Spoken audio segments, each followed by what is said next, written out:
ଦେଖନ୍ତୁ କେମିତି ଟାଇପ୍ର ସବୁ କାମ ଚାଲିଛି ଦେଖିପାରୁଛନ୍ତି।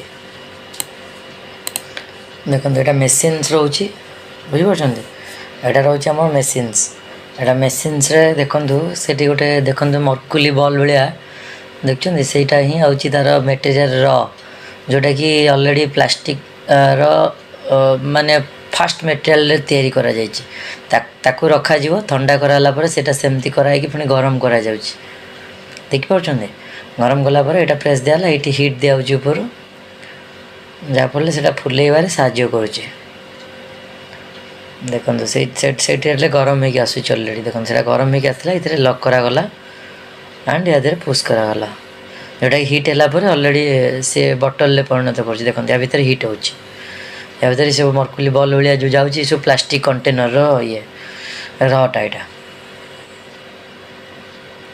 ଏତେ ହାର୍ଡ଼ ପ୍ଲାଷ୍ଟିକ୍ ସେ ରହୁଛି ତା ଦେହରୁ, ଯାହାଫଳରେ କି ଏତେ ବଡ଼ ବୋଟଲ୍ ଗୋଟେ ବାହାରି ପଡ଼ୁଛି। କେତେ ସରୁର ଜିନିଷ ସେ କିନ୍ତୁ କେତେ ବଡ଼ ବୋଟଲ୍ ବନିକିରି ବାହାରୁଛି ତା ଭିତରେ। ଦେଖନ୍ତୁ ତାର ଡାଇସ୍ ଦେଖୁଛନ୍ତି ତା ଭିତରେ କେମିତି ହେଇଛି।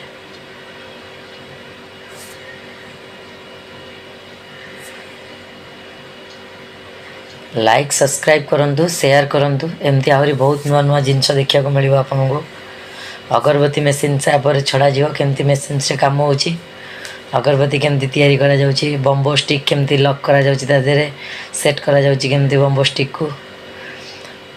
ଦେଖନ୍ତୁ ଏଇଟା ହେଲା ଆପଣଙ୍କର ହେଉଛି ମେଟେରିଆଲ୍ଟା ଯେଉଁଟାକି ଅଲରେଡ଼ି ବଟଲ୍ ତିଆରି କରିବାରେ ହେଉଛି, ଯେଉଁଟା ର ମେଟେରିଆଲ୍ ଆସୁଛି ଅଲରେଡ଼ି, ବୁଝିପାରୁଛନ୍ତି।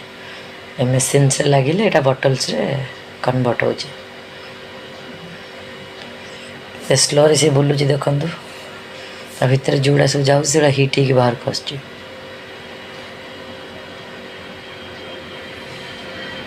ଭାଇନା ଲାଗି ପଡ଼ୁଛନ୍ତି କାମରେ।